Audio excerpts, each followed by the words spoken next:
Good morning all. आज हम लोग अपना पहला लेक्चर स्टार्ट कर रहे हैं इलेक्ट्रोस्टैटिक्स का। तो कोई भी चैप्टर शुरू करने से पहले आप लोगों को ये बात पता होनी चाहिए कि आप जो टॉपिक पढ़ने वाले हो उसके अंदर क्या क्या चीज़ें डिस्कस करने वाले हैं हम लोग। तो सबसे पहली चीज़ जो आपकी क्लास 12th का फर्स्ट चैप्टर और सेकेंड चैप्टर से मिल के एक यूनिट बनती है विच इज़ इलेक्ट्रोस्टैटिक्स। यहाँ पर हम लोग बात कर रहे हैं इलेक्ट्रो, जिसका मतलब होता है चार्ज, या फिर इलेक्ट्रा जो कि हम लोग पहले टर्म यूज़ करते थे फॉर चार्ज। और स्टैटिक आप लोग बहुत अच्छे से जानते हो, इसका मतलब जो डिक्शनरी मीनिंग है मतलब एट रेस्ट। तो यहाँ पर स्पेसिफिकली इलेक्ट्रोस्टैटिक्स वो ब्रांच हो जाती है हमारी फिज़िक्स की जहाँ पर हम लोग डील कर रहे हैं चार्जेस एट रेस्ट पे। मतलब आप लोग जो है चैप्टर 1 और 2 में सिर्फ और सिर्फ पढ़ने वाले हो all the properties that are associated with charges at rest. जब भी चार्ज रेस्ट पे होगा आपका तो उससे रिलेटेड जो भी प्रॉपर्टीज़ हैं या जो भी इंस्ट्रूमेंट्स हैं या जो भी डिवाइसेस जो हम लोग फॉर्म करने वाले हैं वो सारा का सारा under the heading of electrostatics आएगा। इलेक्ट्रोस्टैटिक्स में आपके 2 चैप्टर्स है 12th में। First chapter electric charges and fields और second chapter electric potential and capacitance. ठीक है, तो स्टार्ट करते हैं हम लोग अपनी फर्स्ट यूनिट इलेक्ट्रोस्टैटिक्स। तो उसमें सबसे पहली चीज़ जो आपके पास आती है, अब हम लोगों को इतना पता चल गया कि इलेक्ट्रोस्टैटिक्स में हम लोग चार्जेस एट रेस्ट के साथ डील करेंगे। मतलब चार्ज जब रेस्ट पे है तो उसके अंदर आपको क्या क्या प्रॉपर्टीज़ पढ़नी है। बट उससे पहले आप लोगों के दिमाग में ये क्लियर होना चाहिए कि चार्ज अपने आप में क्या चीज़ है। ठीक है, चार्ज जब हम लोग पहली बार सुनते हैं, आप लोगों के इलेक्ट्रोस्टैटिक आया, चलो मैंने बात कर ली कि चार्जेस एट रेस्ट के बारे में बात करनी है। तो चार्ज की डेफिनेशन कैसे आप लोगों ने बताई है, हम लोग चार्ज को रिलेट कर देंगे बैटरी के साथ, इलेक्ट्रिसिटी के साथ, पॉजिटिव नेगेटिव बोल देंगे। पर कोई भी एक लिटरल डेफिनेशन या डिक्शनरी डेफिनेशन नहीं दे सकता है चार्ज की। तो वही सही सारी चीज़ें हम लोग धीरे धीरे करके देखेंगे। तो यहाँ पर पहले डिस्कस करते हैं all the properties of charges itself. तो चार्ज क्या है अपने आप में, तो ये एक इनहेरेंट प्रॉपर्टी है। अब इनहेरेंट वर्ड की जगह आप वर्ड यूज़ कर सकते हो इंट्रिंसिक विच इज़ इंटरनल, या फिर फंडामेंटल। फंडामेंटल कोई भी एक ऐसी चीज़ होती है जिसको फर्दर ब्रेक डाउन नहीं किया जा सकता है। तो चार्ज जो होती है हमारी एक फंडामेंटल प्रॉपर्टी है किसी भी पार्टिकल की, जिसकी वजह से वो इलेक्ट्रिकल और मैग्नेटिक फिनोमेना शो करता है। अब अगर बात करें हम लोग नॉर्मल, आपने जो day to day life example देती हूँ मैं, आपने कॉम देखा होगा सबने। ठीक है, आप नॉर्मल कॉम यूज़ करते हो जब, तो नॉर्मल आपने कंघी कर ही रख दिया, बट कुछ दिन पे क्या होता है, हम लोग कॉम करते रहते हैं तो उसके बाद उस कॉम से हमारे हेयर अट्रैक्ट होने लग जाते हैं। तो what is the difference between the 2 scenarios. जब एक कंडीशन में हमारे पास कॉम से बाल अट्रैक्ट नहीं हो रहे थे एंड दूसरी कंडीशन में जो है वो बाल अट्रैक्ट होके हमारे एकदम फ्रिजी से हो जाते हैं, वो खड़े खड़े से हो जाते हैं। तो वो कंडीशन जो है इज़ इलेक्ट्रिकल चार्ज। उस कॉम्ब के ऊपर कुछ चार्ज डेवलप हो गया था। अब वो किस वजह से होता है दैट इज़ समथिंग जो हम लोग धीरे धीरे करके डिस्कस करेंगे। बट अभी इतना समझो कि जब उसके अंदर एक चार्ज डेवलप हो गया, उसके अंदर एक प्रॉपर्टी आ गई है चार्ज की, तो उसने कुछ इलेक्ट्रिकल और मैग्नेटिक फिनोमेनाज शो करे जो कि हम लोगों को normal day to day life में या नॉर्मल रोज़ फॉर्म करते हैं तो हमें देखने को नहीं मिल रहा है।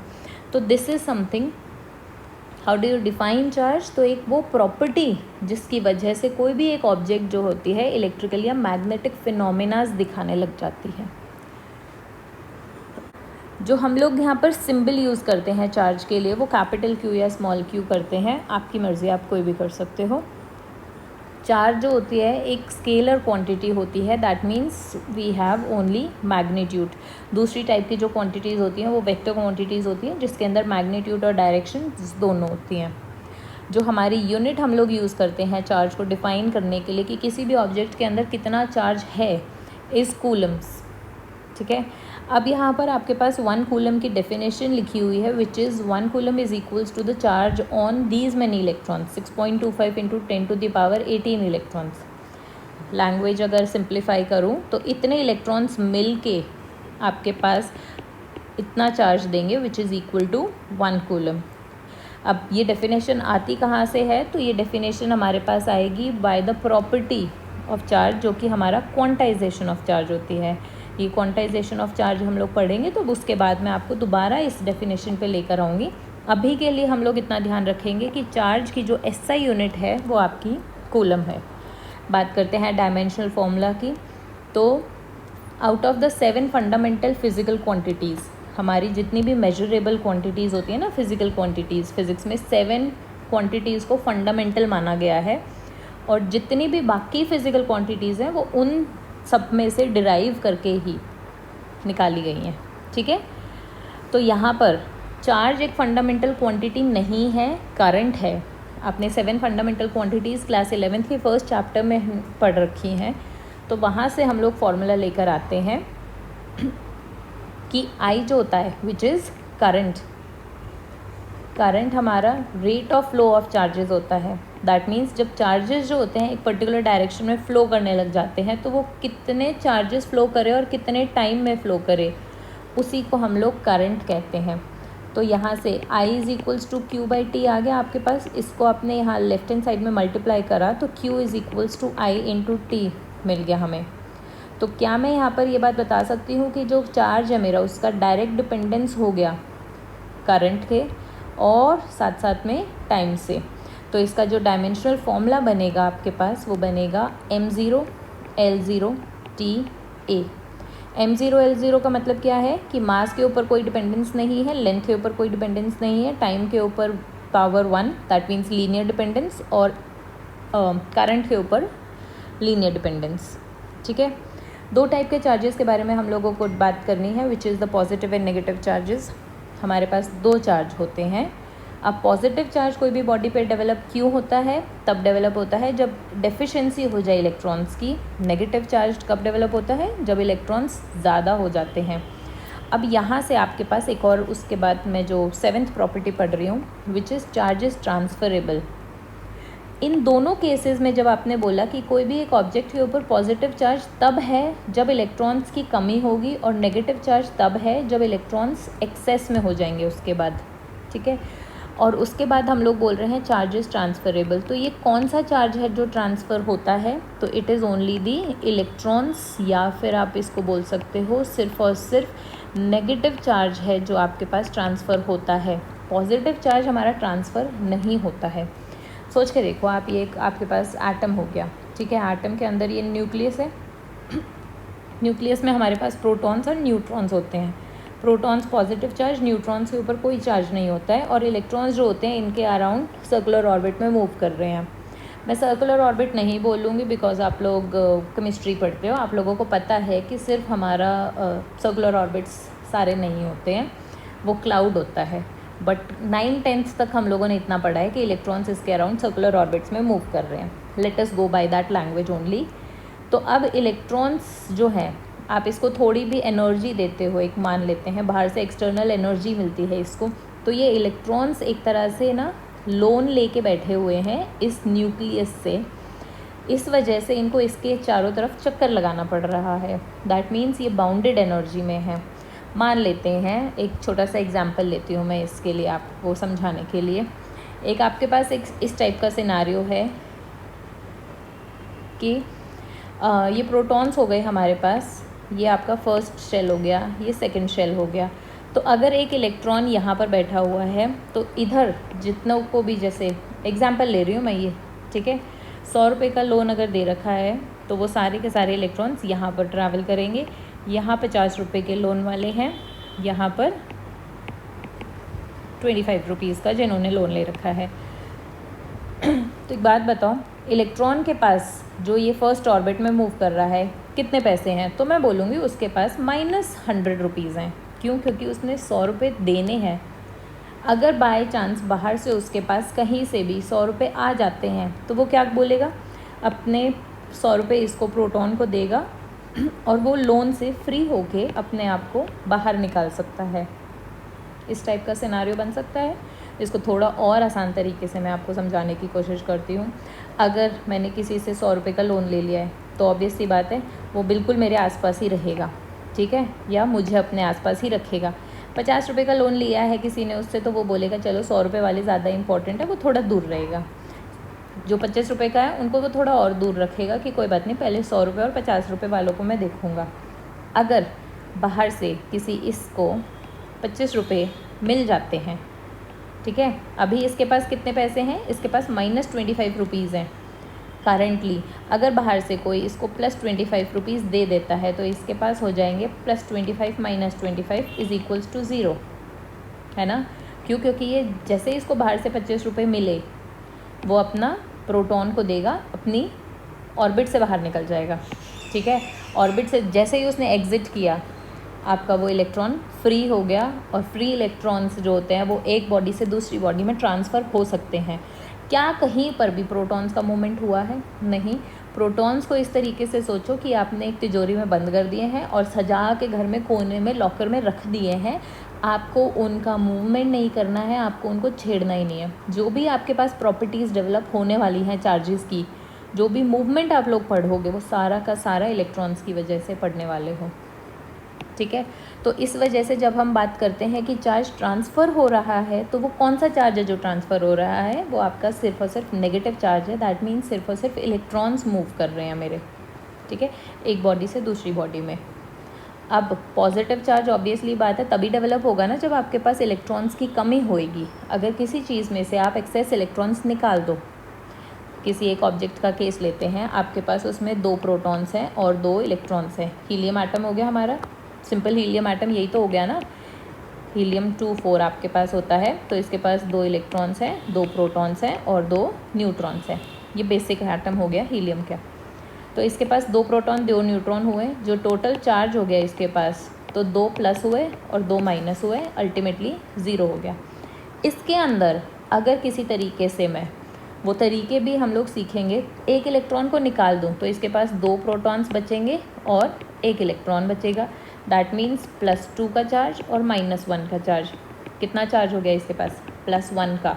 तो देखा जाए तो अभी कितना चार्ज है इसके पास? पॉजिटिव चार्ज है। और अगर इसको बाय चांस किसी तरीके से इलेक्ट्रॉन दे दिया हम लोगों ने, वो कैसे देंगे कैसे लेंगे को डिस्कस करेंगे, रुक जाओ धीरे धीरे करके। तो इसके पास 2 प्रोटॉन्स हो गए और 3 इलेक्ट्रॉन्स हो गए, मतलब +2 का और -3 कितना हो गया आपके पास अल्टीमेटली? -1। नेगेटिव चार्ज हो गया ना। तो किसी भी चीज़ के अंदर एक्सेस ऑफ इलेक्ट्रॉन्स आते हैं तो चार्ज जो डेवलप होता है वो नेगेटिव डेवलप होता है, और अगर किसी से इलेक्ट्रॉन्स ले लिए हम लोगों ने तो उसके ऊपर चार्ज जो डेवलप हुआ वो पॉजिटिव टाइप का, ठीक है। अब आपके पास है charge produces electrical and magnetic effect. अब चार्ज इलेक्ट्रिकल इफेक्ट कब प्रोड्यूस करता है और मैग्नेटिक इफेक्ट कब प्रोड्यूस करता है? ऐसा तो है नहीं कि एक चार्ज चुपचाप यहाँ पर एक जगह पे स्टेशनरी बैठा हुआ है तो वो हर टाइप के इफेक्ट प्रोड्यूस कर सकता है, ऐसा भी नहीं होता है। तो यहाँ पर ये चीज़ बहुत बहुत ज़्यादा इम्पॉर्टेंट है। चैप्टर 1 और 2 में जब तक मेरा चार्ज रेस्ट पे बैठा हुआ है, 1 और 2 में हम लोग रेस्ट के चार्जेस के साथ डिस्कस कर रहे हैं ना, कि चार्ज अभी मूव नहीं कर रहा है। फर्स्ट सेकंड चैप्टर में चार्ज मूव नहीं करेगा, थर्ड चैप्टर में हम चार्ज को मूव करवाना शुरू करेंगे जहाँ से करंट बनेगा, फोर्थ चैप्टर में उसका मैग्नेटिक इफेक्ट पढ़ेंगे, और फिफ्थ चैप्टर में चार्ज को हम एक्सेलरेट ही करवा देंगे सीधा। समझ रहे हो आप मोशन कितने टाइप का हो गया? सबसे पहली चीज़ आप उसको रेस्ट पे डिस्कस कर रहे हो, वो बिल्कुल रेस्ट पे, वो चल ही नहीं रहा है। दूसरा, उसने चलना शुरू करा तो वो एक कांस्टेंट वेलोसिटी से चल रहा है। और तीसरा, उसने चलना शुरू कर रखा है जब, तो उसने अपनी वेलोसिटी को भी चेंज करा, मतलब एक्सेलरेशन आ गई उसके अंदर, ठीक है। तो वो तीनों केसेस के अंदर डिफरेंस क्या होता है? तो जब चार्ज रेस्ट पे है तो सिर्फ और सिर्फ इलेक्ट्रिकल इफेक्ट प्रोड्यूस होते हैं उसके, वो कोई मैग्नेटिक प्रॉपर्टीज़ शो नहीं करता है, ठीक है। और जब चार्ज जो होता है मूव करने लग जाता है विद सम स्पीड, अभी कांस्टेंट स्पीड के बारे में बात कर रहे हैं, तो वो दोनों इलेक्ट्रिकल और मैग्नेटिक इफेक्ट प्रोड्यूस करता है, ठीक है। यहाँ पर हम लोगों ने टर्म यूज़ कर रखी है, produces electrical field and magnetic field.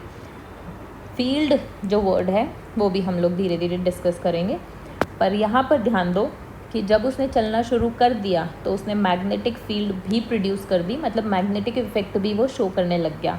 जैसे नॉर्थ पोल और साउथ पोल हम लोग जो बेसिक पता है हम लोगों को चार्ज मैग्नेट्स का, वो चीज़ भी हमारे आ चुकी है प्रॉपर्टी अब, ठीक है। पर कब? जब उसने मूवमेंट शुरू करी है। जब तक वो मूव नहीं कर रहा था तब तक सिर्फ और सिर्फ इलेक्ट्रिकल फील्ड थी। दैट मीन्स चैप्टर 1 और 2 में आपको कोई मैग्नेटिक फील्ड डिस्कस नहीं करनी है, तब तक हम लोग सिर्फ और सिर्फ इलेक्ट्रिकल फील्ड तक स्टिक रहेंगे। उसने मूवमेंट शुरू करा, मैग्नेटिक फील्ड भी प्रोड्यूस होने लग गई along with the electrical field. Electrical field तो बाय डिफ़ॉल्ट है ही है, चार्ज है, इलेक्ट्रिकल फील्ड प्रोड्यूस करेगा, ठीक है। और जब वो एक्सेलरेट करने लग जाता है तब वो एनर्जी रेडिएट करने लग जाता है, तब आप EMW इलेक्ट्रोमैग्नेटिक वेव्स जो आपके पास चैप्टर है उसको स्टडी करोगे। बहुत बहुत बढ़िया चीज़ है ये। एक तरह से शॉर्ट में टेबल बना के आपको फॉर्मेट दे दिया है कि अगर नहीं मूव कर रहा चार्ज, सिर्फ इलेक्ट्रिकल फील्ड है, चार्ज मूव करने लग गया है तो इलेक्ट्रिकल और मैग्नेटिक फील्ड दोनों हैं बट कोई रेडिएशन नहीं है। और जब मूव कर रहा है बट कांस्टेंट वेलोसिटी से नहीं कर रहा, मतलब एक्सेलरेट कर रहा है, तो इलेक्ट्रिकल मैग्नेटिक फील्ड तो प्रोड्यूस हो ही रही है, साथ साथ में अब एनर्जी भी रेडिएट कर रहा है। बात समझ में आ गई। नेक्स्ट प्रॉपर्टी में मूव करते हैं। आपके पास नेक्स्ट जो है वो है चार्ज इज़ रिलेटिविस्टिकली इनवेरिएंट। काफ़ी भारी सा वर्ड हो गया, समझते हैं एक बार इसको धीरे धीरे करके। अब मासेस के साथ हम लोग वैसे डील कर चुके होंगे, क्लास 11th में आपने पढ़ा होगा कि मास एक ऐसी प्रॉपर्टी है जो कि विद स्पीड चेंज होती रहती है। मतलब कि मान लेते हैं आप लोग बैठे हुए हो चुपचाप एक जगह पे, कुछ नहीं, बस बैठ के पढ़ रहे हो, अपना लेक्चर देख रहे हो, तो आपके अंदर अभी मास है m0। m0 आपका क्या कहलाएगा? रेस्ट मास, ठीक है, एक रेस्टिंग बॉडी का मास। अब यहाँ पर ये चीज़ को मत घुसाना कि मैम रेस्ट भी तो किसी ऑब्जेक्ट रेस्ट पे है या मोशन में है, वो भी तो हमारा फ्रेम ऑफ रेफरेंस पे डिपेंड करेगा। तो लेट अस एज्यूम कि हम लोग बहुत ही सिंप्लीफाइड कैलकुलेशंस कर रहे हैं कि एक ऑब्जेक्ट रेस्ट पे चुपचाप बैठा हुआ है, आपने देखा उसको, उसका रेस्ट मास हो गया m0। अब वो किसी वेलोसिटी v से मूव करने लग जाता है, ठीक है, और मुझे साथ साथ में पता है कि c is the speed of light which is 3 × 10⁸ meters per second. ये मेरी लाइट की स्पीड है। तो जब मैं m0 मास मेरे अंदर है, मैं इस स्पीड से मूव करने लग जाऊंगी तो मेरा मास जो है वो चेंज हो जाएगा। अब वो कितना हो रहा है? It is according to the formula m = m0 divided by 1 - v²/c²। Variables पे ध्यान देंगे।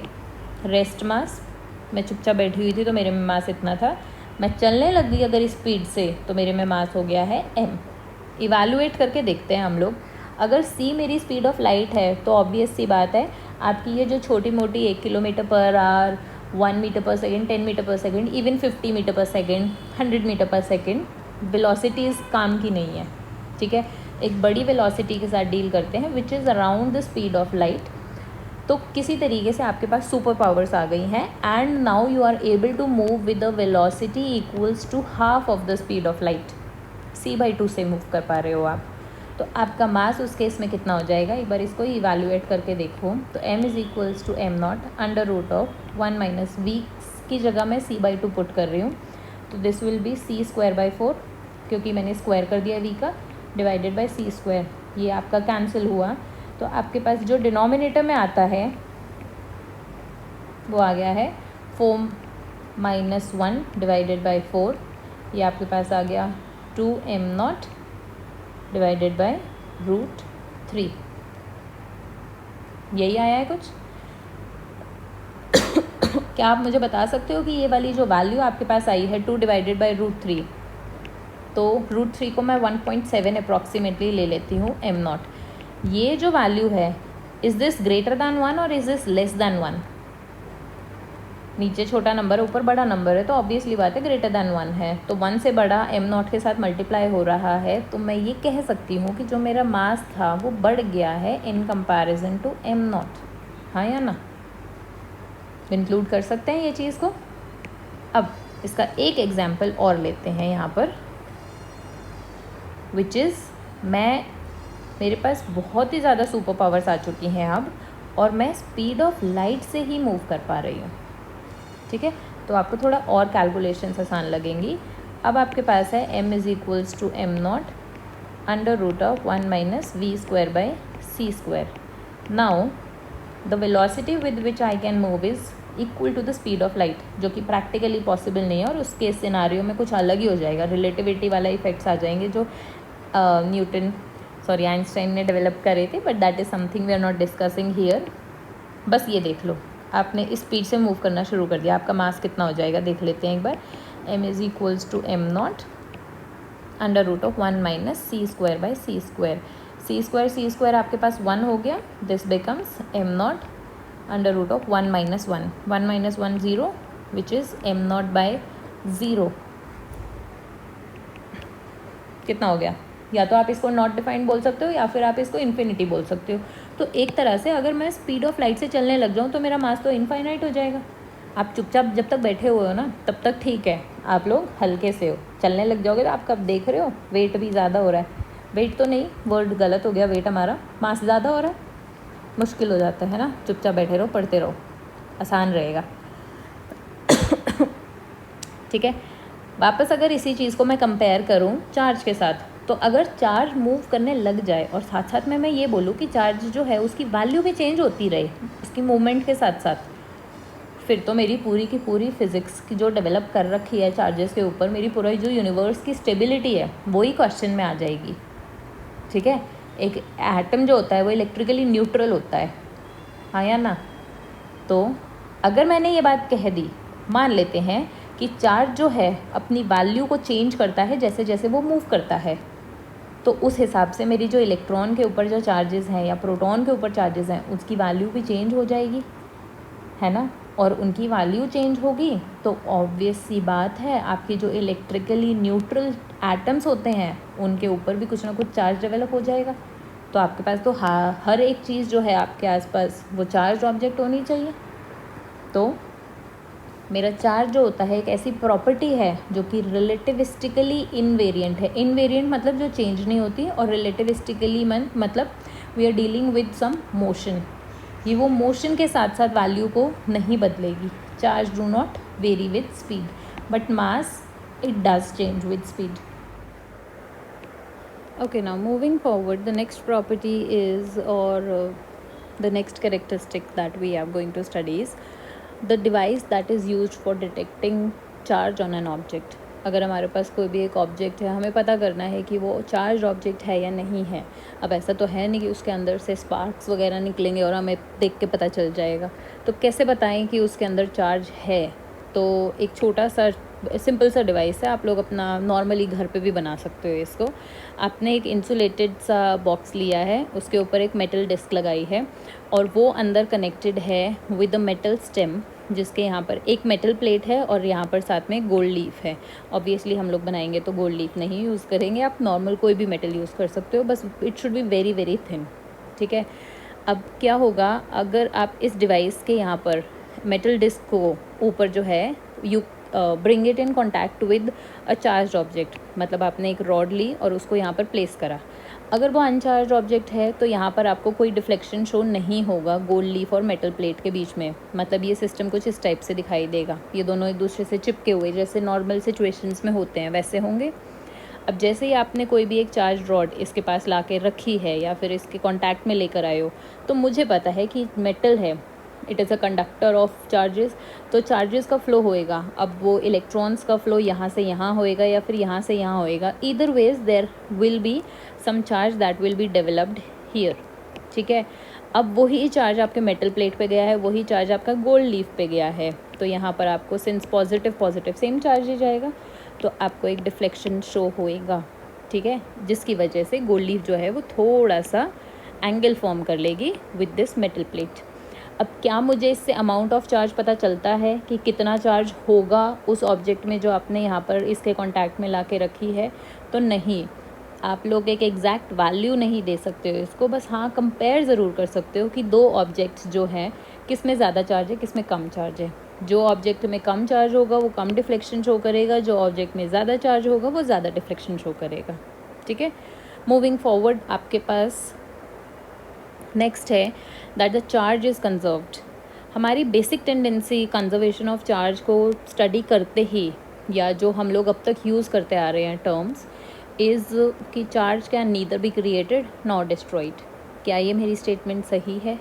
बिल्कुल भी नहीं, एकदम गलत स्टेटमेंट है. चार्ज को आप क्रिएट भी कर सकते हो और चार्ज को डिस्ट्रॉय भी कर सकते हो. यहाँ पर देखो, चार्ज को क्रिएट करते हैं हम लोग पेयर प्रोडक्शन से, चार्ज को डिस्ट्रॉय करते हैं एनहिलेशन ऑफ चार्ज से. ये दोनों फिनोमेना जो हैं आप लोग क्लास 12th में ही पढ़ लोगे, बस टुवर्ड्स द लैटर साइड आप सेकेंड बुक के लास्ट फ्यू चैप्टर्स जहाँ पर एटम मैटर वो सब पढ़ते हो, वहाँ पर हम लोग इस चीज़ के बारे में स्टडी करेंगे, ठीक है। तो अगर वो मेरी स्टेटमेंट नहीं है कंजर्वेशन ऑफ चार्ज की, तो एग्जैक्टली है क्या? चार्ज कंजर्व्ड है का मतलब क्या हुआ? अब चार्ज की कंजर्वेशन स्टेटमेंट इस टाइप से है कि एक आइसोलेटेड सिस्टम में, सबसे पहला क्वेश्चन यहीं पर ही आ गया, what is an isolated system? तो एक ऐसा सिस्टम जो एक्सटर्नल सराउंडिंग्स से कोई भी रिलेशन नहीं रखता है, मतलब उसके ऊपर एक्सटर्नल इन्फ्लुएंसेस कोई इफ़ेक्ट नहीं डाल रहे हैं, ठीक है। जैसे कि आप लोग बात कर सकते हो, जैसे पुलिस हो गई, पुलिस जो है चोर को या किसी भी क्रिमिनल को जो है आइसोलेशन में रखती है, आइसोलेशन में कि उसका आप एक्सटर्नल फैक्टर्स के साथ या एक्सटर्नली किसी भी इंसान के साथ कोई इंटरैक्शन नहीं होता, that is why they are kept in isolation, बोला जाता है ऐसा, ठीक है। तो आइसोलेटेड सिस्टम एक मेरे पास वो सिस्टम है जिसके अंदर जो टोटल चार्ज है वो टाइम के साथ चेंज नहीं होएगा, ठीक है। ये आपकी कंजर्वेशन ऑफ चार्ज की स्टेटमेंट है। The total charge will not change over time in an isolated system obviously, ठीक है। Charge can be created, can be destroyed, ये चीज़ हम कह सकते हैं, ठीक है। तो the total charge in the universe never change, जो हमारे पूरे यूनिवर्स का चार्ज है, जितना भी चार्ज एक तरह से आप बोल सकते हो कि था, एग्जिस्ट कर रहा है, वो कभी भी चेंज नहीं होता है।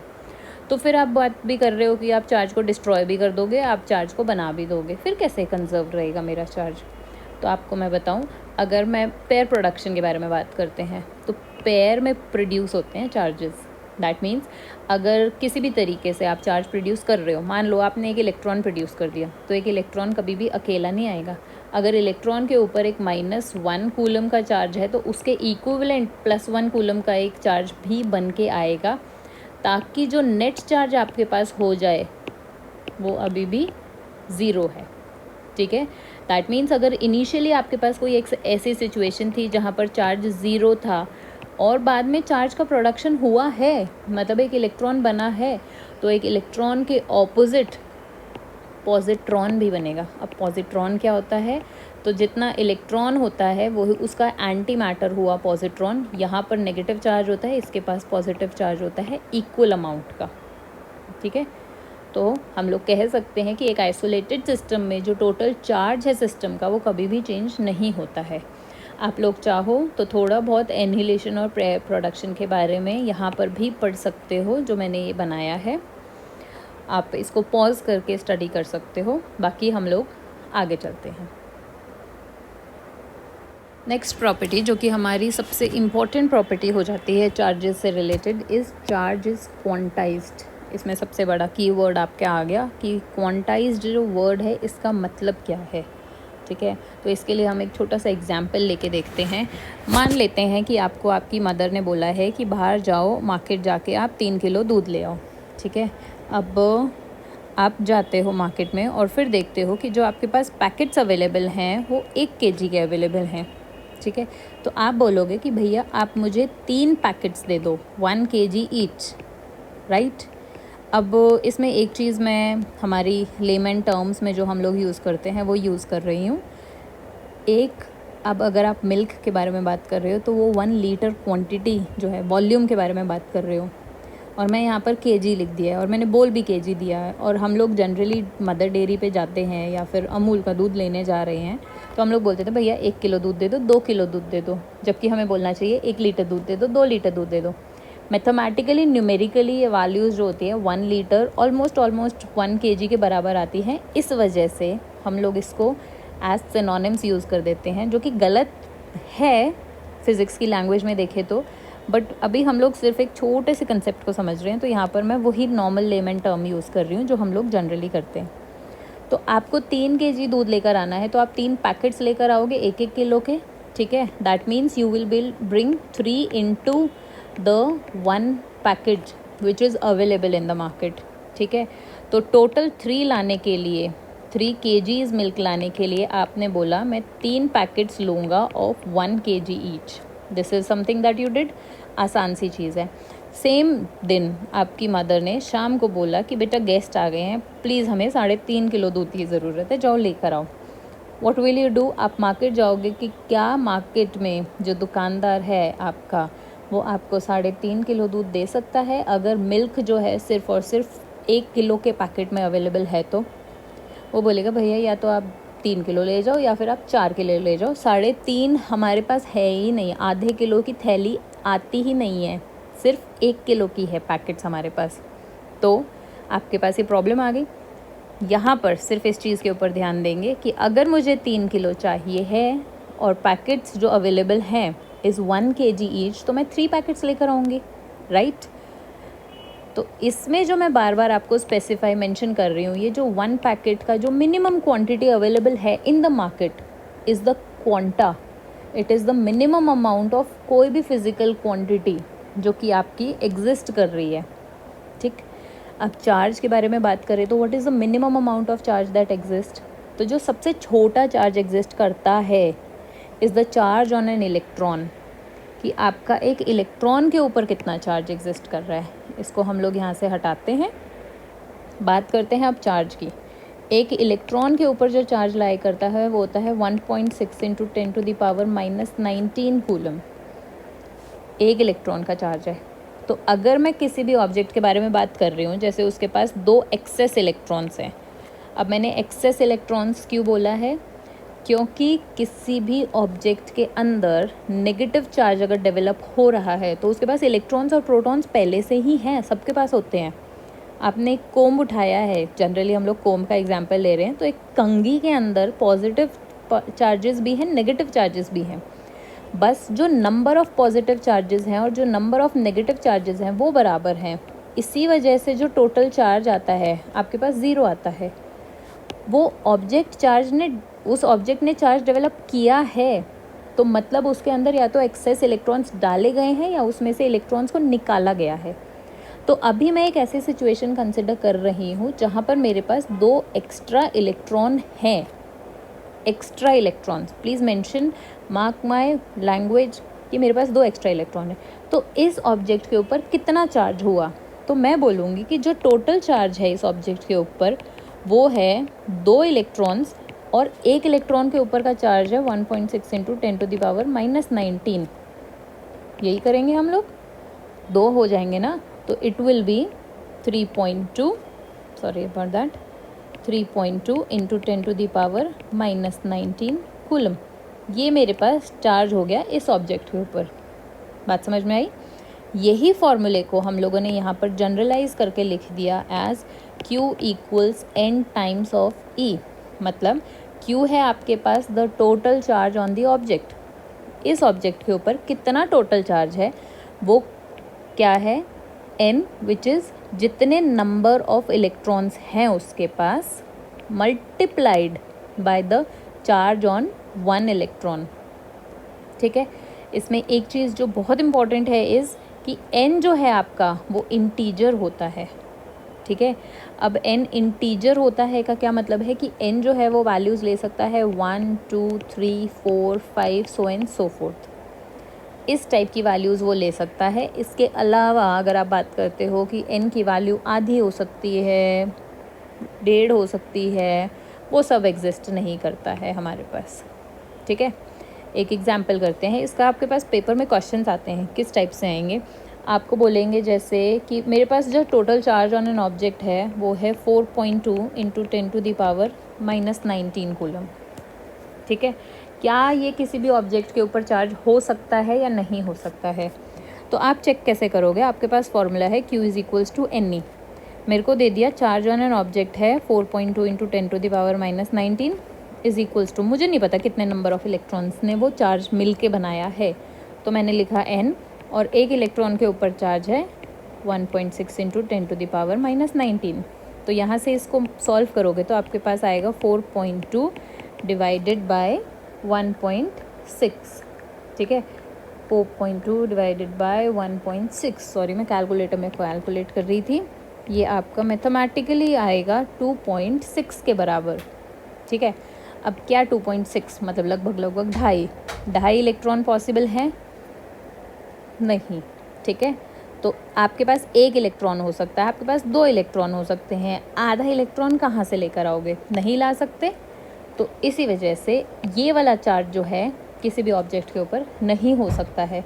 तो आपसे स्ट्रेट फॉरवर्ड इस टाइप के क्वेश्चंस आते हैं कि इज़ दिस चार्ज पॉसिबल? तो इज़ दिस चार्ज पॉसिबल का आंसर यहाँ पर आएगा by evaluating the value of n।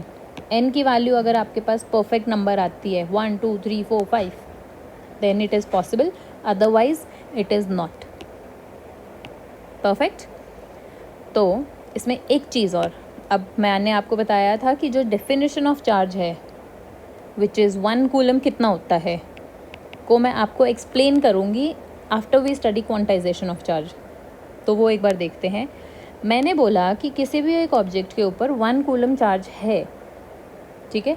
तो 1 coulomb charge is equals to n, मुझे नहीं पता कितने नंबर ऑफ इलेक्ट्रॉन्स ने वो मिलके 1 कूलम चार्ज बनाया। एक इलेक्ट्रॉन का चार्ज पता है मुझे, 1.6 into 10⁻⁻19 coulomb, right. This is 1c। तो अगर आप n की वैल्यू यहाँ से निकालोगे तो आपके पास आएगी 1 coulomb divided by 1.6 into 10⁻⁻19 coulomb. Coulomb मेरे हिसाब से यूनिट्स कैंसिल हो गई आपके पास। n की वैल्यू वैसे भी एक नंबर है बस, ठीक है। तो आपके पास इसको सॉल्व करोगे तो आता है 6.25 इंटू 10⁻18। वेरी वेरी इंपॉर्टेंट, इस नंबर को याद रखना पड़ेगा हमें, ठीक है। इसका क्या सिग्निफिकेंस है? इतने इलेक्ट्रॉन जब मिलेंगे ना तो आपका 1 कूलम चार्ज बनाएंगे, समझ आई? इतने सारे इलेक्ट्रॉन चाहिए मुझे 1 कूलम चार्ज बनाने के लिए। क्या आप इसका एक्सपेंशन मतलब कितनी बड़ी टर्म है ये, समझ पा रहे हो? 10⁻18 मतलब 18 ज़ीरो इसके आगे लगेंगी, ठीक है। इतने सारे इलेक्ट्रॉन्स कहाँ से लेकर आओगे? तो ये जो क्वांटिटी है 1 कूलम बहुत बड़ी क्वांटिटी है। तो इसी वजह से इसकी जो जनरल छोटी टर्म्स होती है जैसे 1 माइक्रो कूलम, इस टाइप की हम लोग डे टू डे लाइफ में यूज़ करते हैं, ठीक है। अब सिंस हम लोगों ने क्वांटाइजेशन पढ़ लिया है, मुझे पता चल गया कि E से छोटा चार्ज कभी भी नहीं हो सकता। मतलब कि अगर आप बोलो कि E/2 एग्जिस्ट कर रहा है, आधा चार्ज नहीं कर रहा है, ठीक है। बट फिर अगर किसी को थोड़ा बहुत भी इंटरेस्ट है, हायर स्टडीज़ थोड़ी बहुत पढ़ रखी हैं, कुछ डॉक्यूमेंट्रीज़ देख रखी हैं, तो तुम लोगों ने क्वार्क्स के बारे में पढ़ा होगा और पढ़ा होगा कि 2/3 टाइम्स ऑफ E चार्ज, ठीक है, 1/3 टाइम्स ऑफ E चार्ज। अब ये कहाँ से आ गई? अगर मैंने बोल दिया कि n की वैल्यू 1 2 3 4 हो सकती है तो 2/3 तो नहीं होना चाहिए और 1/3 भी नहीं होना चाहिए। तो ये आप अगर आपसे पूछा जाए तो क्वार्क्स जो होते हैं वो इंडिपेंडेंटली एग्जिस्ट नहीं करते हैं। साइंटिस्ट की क्या आदत होती है मैं बताती हूँ। हम लोगों ने पता चला हमारे पास मैटर है, मैटर के अंदर हम लोग एटम्स में घुसे, एटम के अंदर घुस के हम लोगों ने पता लगाया कि उसके अंदर प्रोटॉन इलेक्ट्रॉन न्यूट्रॉन्स हैं, ठीक है। अभी साइंटिस्टों को रुकना तो था नहीं, वो और अंदर डीप जाके उन्होंने प्रोटॉन को भी ब्रेक डाउन करके देखा है, उन्होंने न्यूट्रॉन का भी ब्रेक डाउन करके देखा है। इलेक्ट्रॉन बहुत छोटी सी चीज़ है, बहुत छोटा है, वेरी वेरी स्मॉल। अभी इलेक्ट्रॉन तो नहीं कर पाए हैं, but let's hope one day हम लोग इलेक्ट्रॉन के अंदर भी घुस के पता कर ले कि एग्जैक्टली वो किस चीज़ से बना है। तो हम लोग फंडामेंटल क्वांटिटीज़ को ना और फंडामेंटल करते जा रहे हैं। मतलब कि पहले हम बोलते थे कि मैटर का फंडामेंटल एटम है, एटम भी स्मॉलेस्ट यूनिट नहीं है, उसके भी अंदर इलेक्ट्रॉन प्रोटॉन न्यूट्रॉन्स हैं, और अब प्रोटॉन्स के अंदर भी क्वार्क्स हैं, ठीक है। तो ये जो क्वार्क्स हो गए आपके पास है up down charm strange top bottom, ये 6 क्वार्क्स एग्जिस्ट करते हैं। इनमें से ये 3 क्वार्क्स का जो चार्ज होता है वो इतना होता है 2/3 टाइम्स ऑफ E, और ये 3 का जो है चार्ज होता है -1/3 टाइम्स ऑफ E। हाउएवर ये चार्ज इंडिपेंडेंटली एग्जिस्ट नहीं कर सकते हैं, तो इसी वजह से हम लोगों का जो क्वांटाइजेशन है वो फेल नहीं होता है कभी भी। बात समझ में आ रही है? एक बार फटाफट देख लो, आप लोगों के पास प्रोटॉन है तो वो प्रोटॉन 2 अप और 1 डाउन क्वार्क से बना है। 2 अप मतलब 2/3E plus 2/3E minus 1/3E। इसको सॉल्व करोगे 3, 2 + 2 - 1 टाइम्स ऑफ E, आपके पास आ गया 1E प्लस 1E, ठीक है। इतना ही चार्ज होता है कि प्रोटॉन के ऊपर। और न्यूट्रॉन का देखो तो 2 डाउन मतलब -1/3E minus 1/3E plus 2/3E, जो कि 0 हो गया, ठीक है, न्यूट्रॉन के ऊपर कोई चार्ज नहीं होता। आ गया ना आपके पास 0। ये है हमारे पास क्वांटाइजेशन ऑफ चार्ज वाली प्रॉपर्टी। ठीक है, नेक्स्ट हम लोग चलते हैं प्रॉपर्टी पे which is the additivity of charges. मतलब चार्जेस को ऐड कैसे करना है। वेरी वेरी सिंपल मैथ्स करनी है। इतना चार्ज है, +1 कूलम, ठीक है, +1 कूलम कर दिया। -1 कूलम, ठीक है, -1 कूलम कर दिया। इसके पास चार्ज है +2 कूलम, +2 कर दिया। मतलब जितने भी आपके पास चार्जेस हैं सबको सिंपली एल्जेब्राइकली ऐड करते जाओ, जैसे स्केलर्स को ऐड करते हो। बस इस चीज़ का ध्यान रखना कि पॉजिटिव चार्ज के आगे पॉजिटिव का साइन, नेगेटिव चार्ज के आगे नेगेटिव का साइन। ठीक है, आपके पास टोटल चार्ज आ जाएगा इस टाइप से। और इसके लिए सिंपल हम लोगों ने ये इस फॉर्म में लिखा है। ऐड करके क्वांटिटीज़ को सम्मेशन की फॉर्म में लिखा जाता है। इसका सिंबल का मतलब होता है कि आगे जो ये क्वांटिटी है इसी को बार बार ऐड कर रहे हैं हम लोग। ठीक है, जो आई है आपका 1 से लेकर n तक, मतलब Q1 + Q2 + Q3 till Qn, जो ये फॉर्म लिखी हुई है। ठीक है, important point two note here is in सारे चार्जेस को साइन के साथ ही लिखोगे आप। परफेक्ट। आपके पास जो नेक्स्ट प्रॉपर्टी हुई वो है charge is always associated with mass. Charge को हमेशा मास के साथ एसोसिएट किया जाता है। का मतलब समझो एक बार, आप इलेक्ट्रॉन्स को या तो ऑब्जेक्ट के अंदर डाल रहे हो, ये ऑब्जेक्ट है आपके पास, या तो आपके पास एक्सेस इलेक्ट्रॉन्स इसके अंदर डालते हो, या फिर आप इससे इलेक्ट्रॉन्स ले लेते हो। अब इलेक्ट्रॉन भी तो एक चीज़ है, उसका भी तो कुछ मास है। कितना मास है? ये वाला 9.1 × 10⁻31 kg। बहुत छोटा है बट है ना। अगर आप किसी भी ऑब्जेक्ट से इलेक्ट्रॉन्स को निकाल लोगे तो इलेक्ट्रॉन्स चार्ज इसको पॉजिटिव छोड़ के गए हैं, इस ऑब्जेक्ट को। इलेक्ट्रॉन्स निकलने की वजह से ये ऑब्जेक्ट पॉजिटिवली चार्ज ऑब्जेक्ट हो गया है, बट इसका जो मास है ऑब्वियस सी बात है वो कम हो जाएगा ना, क्योंकि इलेक्ट्रॉन्स बाहर निकल गए हैं। और इसका वाइस वर्सा, मतलब कि अगर मैं इलेक्ट्रॉन्स को इसके अंदर ऐड कर रही हूँ तो एक्सेस इलेक्ट्रॉन्स होने की वजह से जो ओवरऑल चार्ज है इसके ऊपर वो नेगेटिव डेवलप हो जाएगा। और इलेक्ट्रॉन्स ऐड हुए हैं तो इसका मास जो है वो मेरा बढ़ जाएगा। बात समझ में आ रही है? तो किसी भी ऑब्जेक्ट के ऊपर पॉजिटिव चार्ज होता है तो उसका मास डिक्रीज़ होता है, और नेगेटिव चार्ज होता है तो उसका मास इंक्रीज़ हो जाता है। Charge can not exist without mass, दो mass can exist without charge. एक मास है, ठीक है, इसके अंदर टोटल जो चार्ज है वो 0 हो सकता है ना। ऑब्वियस सी बात है, आपके पास आपके आसपास कितनी चीज़ें दिखाई दे रही होंगी, पेन है, कॉपी है, रबड़ है, शॉर्पनर है, सारी ऑब्जेक्ट्स हैं, सबका मास है। क्या सबके अंदर चार्ज है? नहीं ना। सबके अंदर चार्ज का होना ज़रूरी नहीं है, बट किसी भी चार्ज ऑब्जेक्ट के अंदर जो है मास ज़रूर होगा। मतलब इलेक्ट्रॉन्स का लेना या देने की वजह से आपका जो मास है वो चेंज ज़रूर होता है। नेक्स्ट है हमारा मेथड्स ऑफ चार्जिंग। मतलब कि किसी भी ऑब्जेक्ट को आप चार्ज करते कैसे हैं। आपके पास जनरली एक इलेक्ट्रिकली न्यूट्रल ऑब्जेक्ट है तो उसको चार्ज करने के 3 तरीके हैं जो हम लोग पढ़ने वाले हैं। First one is conduction, induction and friction. ये 3 आपके पास हो गए हैं। अब सबसे पहला जो हम डिस्कस करने वाले हैं इस conduction, that is charging by conduction. इसके अंदर आप 2 ऑब्जेक्ट्स को कॉन्टैक्ट में लेकर आते हो, आपका चार्जेस का फ्लो होता है, एंड जो दूसरी ऑब्जेक्ट है वो एक चार्ज ऑब्जेक्ट हो जाती है। क्वेश्चन, सबसे बड़े क्वेश्चन इसके अंदर क्या पूछे जाते हैं कि ये चार्जेस का फ्लो कहाँ से कहाँ पर होगा। मतलब आपके पास एक न्यूट्रल ऑब्जेक्ट है, आपने इसके पास एक चार्ज ऑब्जेक्ट लाके इसके कांटेक्ट में रखी है, तो चार्जेस यहाँ से यहाँ जाएंगे या यहाँ से यहाँ जाएंगे? Question mark. I don't know what is the direction of flow of charges. Second, किस टाइप का चार्ज डेवलप होगा। थर्ड, कितनी देर तक ये फ्लो होता रहेगा और किस पॉइंट पे आके ये सेटल होंगे। दैट मीन्स अगर इसके पास चार्ज इस रॉड के ऊपर मान लेते हैं चार्ज Q है, तो क्या इसके पास Q/2 इसके पास Q/2 रहेगा लास्ट में, या फिर सारा का सारा इसने इसको दे दिया, या फिर इस तरीके से कोई भी एक रैंडम रेशियो में ये डिवाइड हो जाते हैं।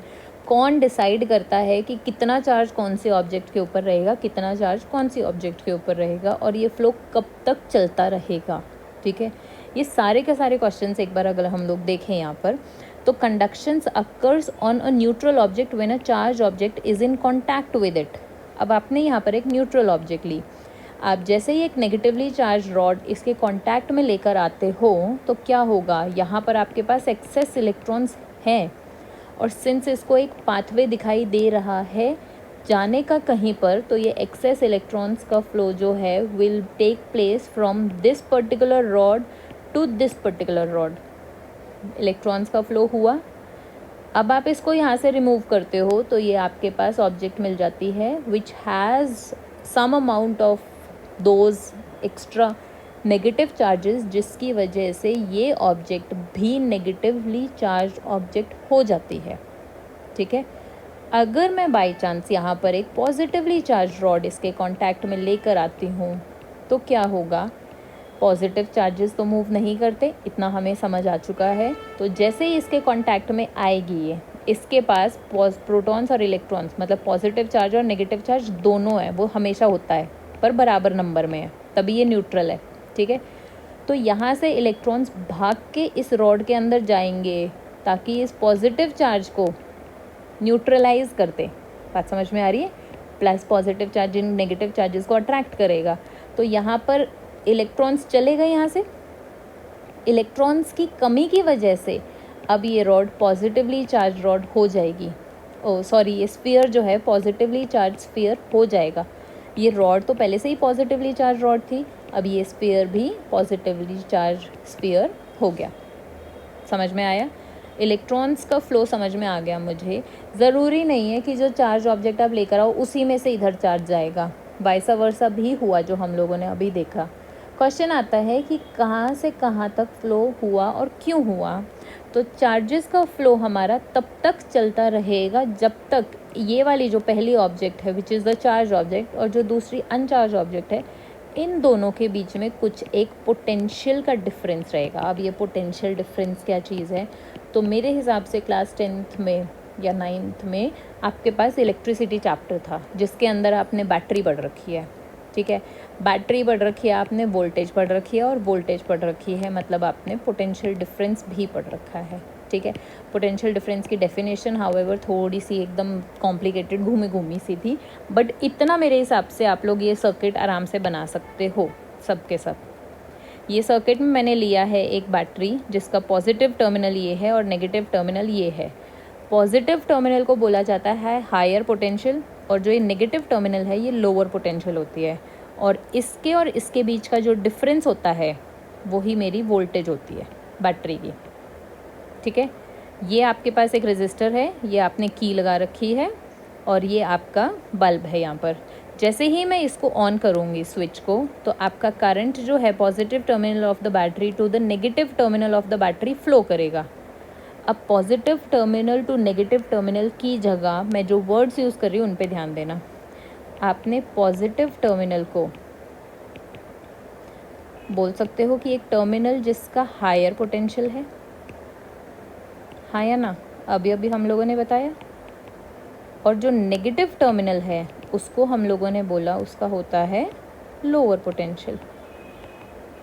तो चार्जेस का फ्लो पॉजिटिव टर्मिनल से नेगेटिव टर्मिनल की तरफ नहीं, हायर पोटेंशियल से लोअर पोटेंशियल की तरफ होता है। और चार्जेस का नहीं, करंट का फ्लो। तो हायर पोटेंशियल से लोअर पोटेंशियल की डायरेक्शन में करंट का फ्लो हुआ। करंट क्या होता है? करंट की डायरेक्शन मेरे पास अगर ये है तो जो इलेक्ट्रॉन्स की डायरेक्शन होती है वो इससे ऑपोजिट होती है। I hope you remember this कि करंट हमारा पॉजिटिव से नेगेटिव की तरफ जाता है, बट इलेक्ट्रॉन्स मेरे एग्जैक्टली नेगेटिव से प्रोड्यूस होकर पॉजिटिव टर्मिनल की तरफ जाएंगे ना, फॉलोइंग दिस पाथ। तो आपके पास हायर पोटेंशियल से लोअर पोटेंशियल, अब मैंने HV और LV लिख दिया है यहाँ पर, पोटेंशियल के लिए जो सिंबल यूज़ होता है वो V है इस वजह से। ठीक है, तो हायर पोटेंशियल से लोअर पोटेंशियल पे पॉजिटिव चार्जेस का मूवमेंट होता है। पॉजिटिव चार्जेस का मूवमेंट बोलना मेरे लिए बिल्कुल गलत होगा, तो मैं बोलूँगी कि करंट मूव करता है। ठीक है, और लोअर पोटेंशियल से हायर पोटेंशियल पे आपके नेगेटिव चार्जेस मूव करते हैं। थोड़ा सा इसमें ध्यान देने की ज़रूरत है क्योंकि ये चीज़ थोड़ी सी नई हो गई आपके पास पोटेंशियल चीज़। तो एक बात बताओ, ये ऑब्जेक्ट्स जो हैं, चार्जेस का फ्लो हमारा तब तक बना रहेगा जब तक ये वाली ऑब्जेक्ट और ये वाली ऑब्जेक्ट, इसको मैं ऑब्जेक्ट ए और इसको बी बोल रही हूँ, तो इन दोनों के बीच में जब तक कुछ ना कुछ पोटेंशियल का डिफरेंस है, मतलब ये मैं potential of A B A बोल रही हूँ और potential of B V B बोल रही हूँ, अगर ये दोनों बराबर हो जाती हैं तो मेरा फ्लो ऑफ चार्जेस रुक जाएगा, दोनों अपने आप डिस्ट्रीब्यूट कर लेंगे चार्जेस को। ये चीज़ को ध्यान रखते हुए कि इधर का पोटेंशियल और इधर का पोटेंशियल बराबर हो जाए। और पोटेंशियल क्या है, रॉड का कितना होगा, स्फीयर का कितना होगा, थोड़ा सा वेट करना पड़ेगा चैप्टर 2 के लिए मुझे, ठीक है। इतनी बात समझ लो बस कि फ्लो ऑफ चार्जेस, और कौन सा, हम लोग अभी पॉजिटिव की बात कर रहे हैं, takes place from higher potential to lower potential, ठीक है। तो अगर आप जनरली बोल देते हो कि the flow of charges takes place from higher potential to lower potential, तो सबसे पहली बात, दो चार्जेस होते हैं आपके पास, पॉजिटिव भी और नेगेटिव भी। दोनों के दोनों चार्जेस हायर से लोअर पोटेंशियल पे नहीं जाते। पॉजिटिव चार्ज हायर से लोअर पे जाता है और नेगेटिव चार्ज लोअर से हायर पोटेंशियल पे जाता है।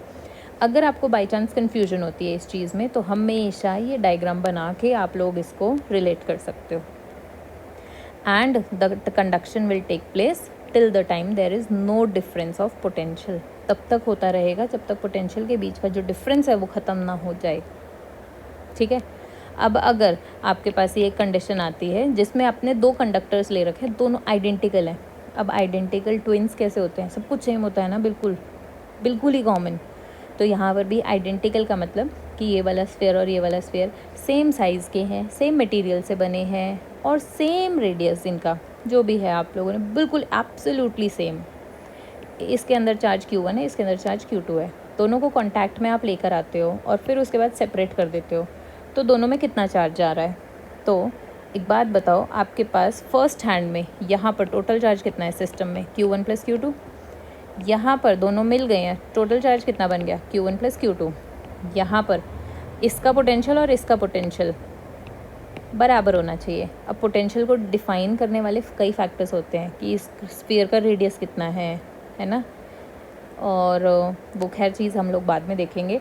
बट अगर रेडियस मेरा डिफ़ाइन कर रहा है और सब कुछ सारे फैक्टर्स सेम है, मेरे मटेरियल भी सेम है, रेडियस भी सेम है, साइज़ भी सेम है, तो आधा आधा डिस्ट्रीब्यूट कर लेंगे ये लोग। इसके पास Q1 Q2/2 और इसके पास Q1 प्लस Q2/2। अगर मैं इन दोनों को भी जोड़ूँ तो आपके पास टोटल का चार्ज कितना आया, Q1 प्लस Q2। क्या मेरा जो चार्ज है वो भी कंजर्व्ड रह रहा है या नहीं रह रहा है? क्या कंजर्वेशन ऑफ चार्ज प्रॉपर्टी भी मेरी फुलफ़िल हो रही है इस केस में? इनिशियली और फाइनली आपके पास जो total charge of the system है that remains constant throughout. When कोई एक्सटर्नल एजेंट आके यहाँ पर एक्स्ट्रा चार्ज ना दे दे, मतलब ये आइसोलेटेड सिस्टम हो, ठीक है। जो नेक्स्ट टाइप का आपका चार्जिंग का मेथड है इज़ बाय इंडक्शन। बहुत ही कमाल का है मेथड, इसके अंदर आप कांटेक्ट में ही नहीं लेकर आ रहे हो। Induction creates a temporary and opposite charge in that other object with no contact. अब कोई कांटेक्ट ना करने के बाद भी आप किसी ऑब्जेक्ट को चार्ज कर सकते हो, ये तो कमाल हो जाता है। तो करना कैसे है वो एग्जैक्टली एक बार देखते हैं, ठीक है। तो इसके 3 तरीके हैं, यहाँ पर 2 बना रखे हैं, इसी के अंदर मैं तीसरा एक्सप्लेन करूँगी। आपके पास जो पहला मेथड है इसमें आपने 2 अनचार्ज मेटल स्फीयर्स ले रखे हैं, पहला स्फीयर दूसरा स्फीयर। इनके ऊपर अभी कोई चार्ज नहीं है। मैं ये नहीं बोल रही कि इनके अंदर चार्ज पार्टिकल्स नहीं है, बस जो टोटल चार्ज है इसके ऊपर, दोनों स्फीयर्स के ऊपर, वो 0 है। मतलब इनके अंदर पॉजिटिव चार्ज और नेगेटिव चार्ज है, पर जो नंबर ऑफ़ पॉजिटिव चार्जेस और जो नंबर ऑफ़ नेगेटिव चार्जेस हैं वो बराबर है। मेरे हिसाब से अब तक तो ये चीज़ घुस के बैठ गई होगी अंदर। अब आपने क्या किया है, यहाँ पर एक रॉड लेकर आते हो जिसके ऊपर पॉजिटिव चार्ज है, ठीक है। अब जैसे ही आप इस रॉड को इसके पास लेकर आओगे तो क्या सारा का सारा इस पूरे सिस्टम का, सिंस ये दोनों तो कांटेक्ट में है ना, तो जितना भी नेगेटिव चार्ज होगा क्या वो मेरा इस तरफ आके सेटल हो जाएगा? एब्सोल्युटली। और सारा पॉजिटिव चार्ज इधर चला जाएगा। मेरा ये कहना ही बिल्कुल गलत है। मतलब अगर आप लोग ये कह रहे हो कि सारा नेगेटिव इधर आ गया, सारा पॉजिटिव इधर चला गया, तो आधी स्टेटमेंट ठीक थी कि सारा नेगेटिव इधर आ गया, बट पॉजिटिव इधर क्यों चला गया? जब ये बात हो गई है कि पॉजिटिव चार्ज मूव करता ही नहीं है, तो ये बात कहना कि पॉजिटिव चार्ज इधर चला गया तो स्टेटमेंट गलत हो गई ना मेरी। यहाँ पर पॉजिटिव चार्ज डेवलप हो जाता है क्योंकि यहाँ से नेगेटिव चला जाता है। तो लैक ऑफ इलेक्ट्रॉन्स की वजह से ये वाला एंड आपको पॉजिटिवली चार्ज एंड दिखाई पड़ता है। ठीक है, दोनों स्टेटमेंट्स में डिफरेंस समझो। एक बार मैं कह रही हूँ कि इलेक्ट्रॉन्स इधर आ गए, प्रोटॉन्स इधर चले गए, और एक बार मैं कह रही हूँ कि इलेक्ट्रॉन सारे के सारे इधर आ गए, जिसकी वजह से यहाँ पर इलेक्ट्रॉन्स की कमी की वजह से ये वाला एंड प्रोटॉन्स की स्ट्रेंथ बढ़ जाती है। That is Y positive and हो गया है। ठीक है, तो दूसरी जो स्टेटमेंट है मेरी वो सही है, फर्स्ट स्टेटमेंट आपकी गलत रहेगी। आप इस चीज़ को ध्यान रखेंगे। अब तीसरा स्टेप आपने क्या किया है, इस रॉड को यहीं पर ही रखेंगे, रॉड को बिल्कुल नहीं हिलाना है आपको, और इन दोनों को सेपरेट कर देना है। ठीक है, तो ये वाला जो स्फीयर था पहला वाला, सारा नेगेटिव इधर इस स्फीयर पे रह जाएगा और सारा पॉजिटिव इस स्फीयर पे रह जाएगा। अगर बाय चांस इनको सेपरेट करने से पहले ही आप ये रॉड हटा देते हो तो क्या होगा, ये जो डिस्ट्रीब्यूशन हमारा चार्ज का हुआ था, ये जो अलग अलग हुए थे, वो वापस सारे के सारे एक साथ हो जाएंगे एंड कोई भी चार्ज हमारा इस पे या इस पे डेवलप नहीं होएगा। ठीक है, ये आपका फर्स्ट हो गया। अभी तो हमारे पास 2 स्फीयर थे। अगर मेरे पास बाय चांस एक ही स्फीयर है फिर कैसे चार्ज करोगे? ठीक है, तो आपके पास अब एक स्फीयर है, न्यूट्रल स्फीयर। ठीक है, एक न्यूट्रल स्फीयर लिया आपने, इसके पास एक नेगेटिवली चार्ज रॉड लेकर आते हो आप। तो इस नेगेटिव चार्ज रॉड की वजह से, पास में है, कांटेक्ट में नहीं है, इस बात को याद रखना, तो पॉजिटिव चार्ज सारा इधर आया, फिर से गलत बोल दिया है ना, नेगेटिव चार्ज सारा इससे भाग के इस एंड पे चला गया। ठीक है, नेगेटिव चार्ज इधर आ गया, जिसकी वजह से ये वाले एंड पे पॉजिटिव आ गया सारा। ठीक है, ये वाला एंड पॉजिटिव हो गया, ये वाला एंड आपका नेगेटिव हो गया। ओके, अब आपने इसको कर दिया है ग्राउंड। अब ग्राउंड क्या चीज़ है? सबसे पहली बात, ग्राउंडिंग करने का मतलब होता है कि आपने एक कनेक्शन बना दिया है ग्राउंड के साथ। अब ग्राउंड के बारे में एक बहुत ही की फीचर आपका, ग्राउंड हमारा वर्ल्ड बैंक की तरह होता है। अगर किसी कंट्री के पास बाई चांस बहुत एक्स्ट्रा पैसा है, तो वो क्या बोलते हैं कि हमारा थोड़ा सा पैसा रख लो आप लोग, वो कितना मर्जी पैसा उनके पास रखवा दो, वो रख लेंगे आपका। ठीक है, और अगर बाई चांस कोई देश परेशान है, उसको पैसे की ज़रूरत है, तो वर्ल्ड बैंक से आप कितना भी पैसा ले सकते हो, राइट। तो वो क्या हो गया, आप इनफाइनाइट अमाउंट ऑफ इलेक्ट्रॉन्स जो हैं ग्राउंड में दे सकते हो और infinite number of electrons ground से ले सकते हो। जैसे कि वर्ल्ड बैंक से आप जितना भी पैसा देना चाहो दे सकते हो, जितना भी पैसा लेना चाहो ले सकते हो। तो ground is the source and sink of infinite electrons. ठीक है, ये हमारी ग्राउंड का पर्पस है। ठीक है, और साथ साथ में एक चीज़ और, ग्राउंड का जो पोटेंशियल होता है वो ज़ीरो होता है। परफेक्ट।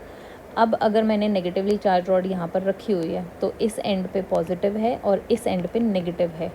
जैसे ही आपने इस एंड को ग्राउंड से कनेक्ट किया है, तो सिंस ये वाला एंड के ऊपर नेगेटिव चार्ज है, तो यहाँ का जो पोटेंशियल है वो नेगेटिव होगा।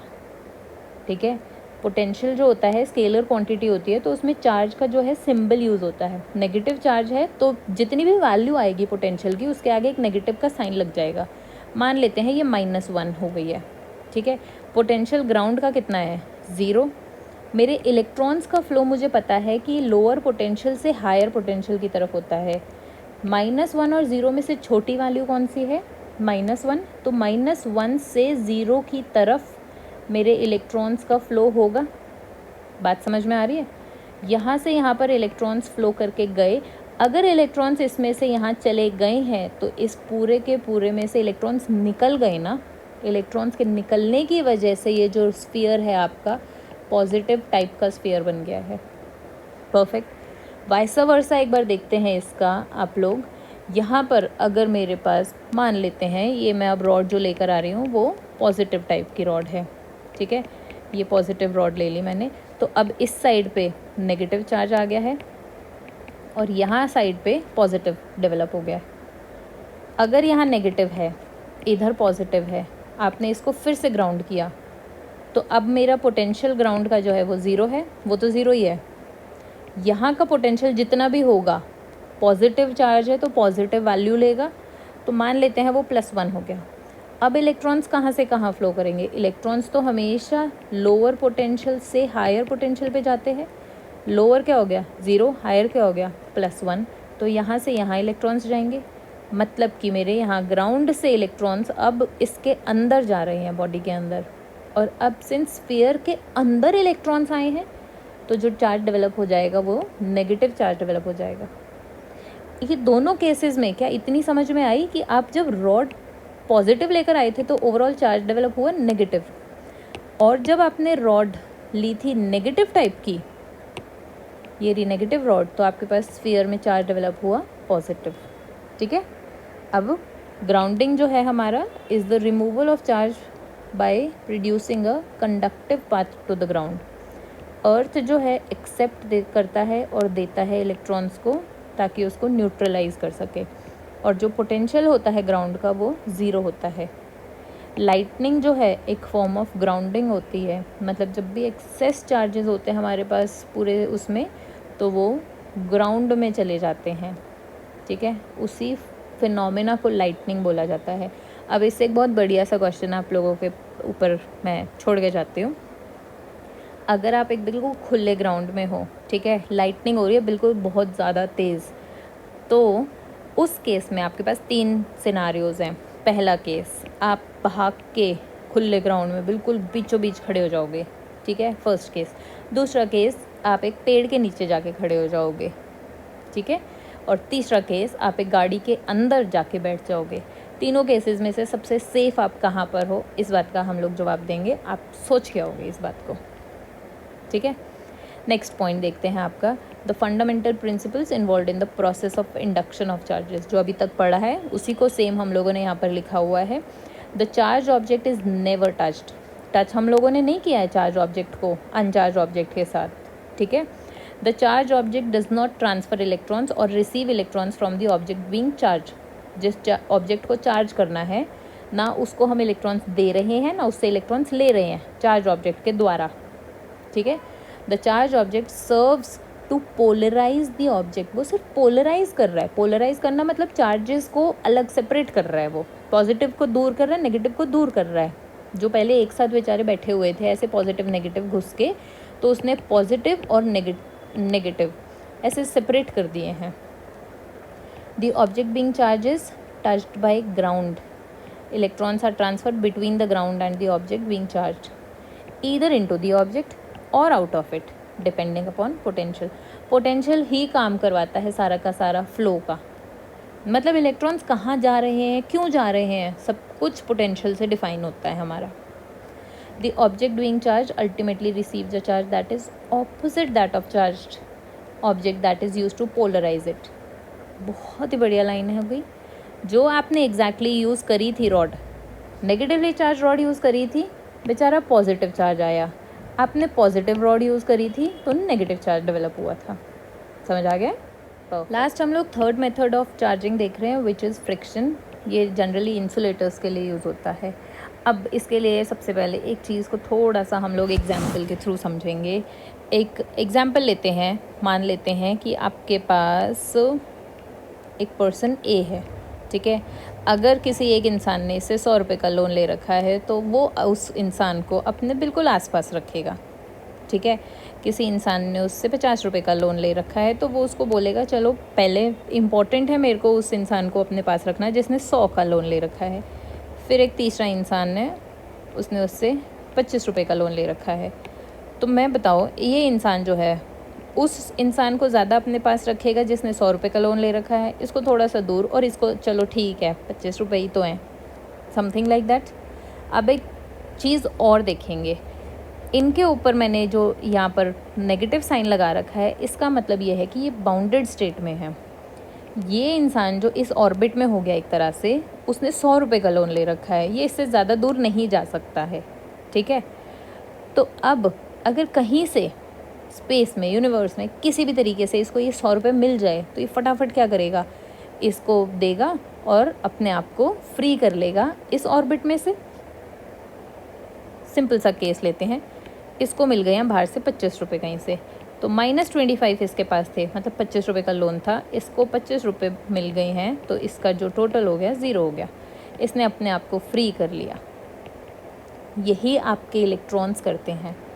आपके इलेक्ट्रॉन्स का स्ट्रक्चर अगर हम लोग देखें तो आपके पास एक न्यूक्लियस है, न्यूक्लियस में प्रोटॉन्स और न्यूट्रॉन्स दोनों होते हैं, ठीक है। यहाँ पर जो फर्स्ट शेल में आपके पास इलेक्ट्रॉन्स रिवॉल्व कर रहे होते हैं, जो कि 2 इन नंबर हैं, उनके ऊपर जो टोटल एनर्जी होती है वो होती है -13.6 इलेक्ट्रॉन वोल्ट। अब नेगेटिव साइन का मतलब है कि ये बाउंडेड एनर्जी है, ठीक है। बाउंडेड एनर्जी नेगेटिव साइन के साथ लिखी जाती है कि इतना इलेक्ट्रॉन वोल्ट इनको अगर बाहर से एनर्जी मिल जाए बाय चांस, अब किसी भी तरीके से इनको इतनी एनर्जी मिल गई, -13.6 electron volt plus 13.6 electron volt, फटाफट कितनी एनर्जी हो गई? 0। नेगेटिव साइन तो हट गया एनर्जी के आगे से, जितना भी था इनके पास फ्री हो गई अपने आप को। ये एक एटम में से बाहर निकल जाते हैं और एटम को एक आयन बना देते हैं, ठीक है। तभी तो वही तो हमारी आयनाइजेशन एनर्जी भी होती है कि एक एटम को आयन बनाने वाली जो मिनिमम एनर्जी मुझे चाहिए है, that is the ionization energy, ठीक। तो अब इतनी बात मेरे हिसाब से आप लोगों को समझ में आ गई कि इस इलेक्ट्रॉन को किसी भी तरीके से बाहर से एनर्जी मिल जाए तो ये अपने आप को फ्री कर सकता है, और फ्री हो गया तो ये कहीं पर भी जाए उसके बाद, ठीक है। तो यहाँ क्या हो रहा है? Friction causes electrons to get bumped out of the place which the objects holds them close stronger, thus gaining more. Language थोड़ी सी वो हो गई। क्या कहना चाह रहे हैं ये लोग कि अगर मान लो आप दो पत्थरों को भी एक दूसरे के साथ रब करते हो तो क्या होता है? फ्रिक्शन की वजह से आपका हीट प्रोड्यूस होती है। हीट क्या है? एनर्जी तो है। तो ये एनर्जी जो है ये इलेक्ट्रॉन ने ले ली, ये अपने आप को फ्री करवा दिया इसने। इलेक्ट्रॉन फ्री हो गया तो वो एक ऑब्जेक्ट से दूसरे ऑब्जेक्ट में मूव कर सकता है, राइट। अब अगर नॉर्मल सिंपल सा एग्जांपल ले हम लोग अपने कंघी का और बालों का, ठीक है। मैंने कंघी करी, नॉर्मल डेज पे कुछ भी नहीं हो रहा है, बट कभी बहुत एटमॉस्फेयर वैसा हो रखा होता है ह्यूमिड टाइप का, मैं कंघी कर रही हूँ और बाल जो हैं मेरे एकदम चिपकने लग जाते हैं कंघी से एकदम ऐसे खड़े खड़े से हो जाते हैं। वो क्यों हो रहे हैं? क्योंकि अब जो मेरी कंघी है उसके ऊपर चार्ज डेवलप हो गया है। वो चार्ज कितना डेवलप हुआ, कैसे डेवलप हुआ? तो वो एग्जैक्टली यही प्रोसीजर हुआ है कि जो मैं बार बार रब कर रही हूँ, तो मैकेनिकल वर्क जो मैंने किया है उसकी वजह से फ्रिक्शन जो है हीट प्रोड्यूस कर रहा है। हीट प्रोड्यूस हुई, जो मेरा मैकेनिकल वर्क है वो एनर्जी में कन्वर्ट हुआ। वो एनर्जी जो है वो इलेक्ट्रॉन ने यूटिलाइज करी, अपने आप को फ्री किया। Ionization energy, right. The energy, ionization energy is obtained by the heat produce during friction. जैसे ही उसने अपने आप को फ्री किया वो दूसरी ऑब्जेक्ट में भी मूव कर सकता है, ठीक है। अब सवाल ये आता है कि कौन सी ऑब्जेक्ट उस, जैसे out of the 2 cases that we have taken, कि मतलब मेरे बालों में से इलेक्ट्रॉन लूज़ हुआ है या फिर उस कंघी में से इलेक्ट्रॉन लूज़ हुआ है, क्योंकि कहीं ना कहीं से तो इलेक्ट्रॉन का ट्रांसफ़र हुआ है ना। तो वो हमारा डिफ़ाइन होता है इलेक्ट्रॉन एफिनिटी से। किसको अपना इलेक्ट्रॉन ज़्यादा पसंद है वो नहीं छोड़ेगा अपने इलेक्ट्रॉन्स को। मतलब अगर मुझे मेरे इलेक्ट्रॉन्स बहुत पसंद है तो मैं बोलूँगी कि भाई I have greater electron affinity. Affinity is the word that we use as a synonym to love, ठीक है। मुझे मेरे इलेक्ट्रॉन्स बहुत पसंद है, मुझे नहीं छोड़ना। पीवीसी को, रबड़ को, कॉटन को, उनके इलेक्ट्रॉन्स बहुत ज़्यादा पसंद है, वो नहीं छोड़ेंगे इलेक्ट्रॉन्स को, ठीक है। ग्लास हो गया, हेयर हो गया, एसीटेट हो गया, इन चीज़ों को इलेक्ट्रॉन्स इतने पसंद नहीं है, तो ये अपने इलेक्ट्रॉन्स को बहुत ज़्यादा टाइटली बाउंड करके नहीं रखते हैं।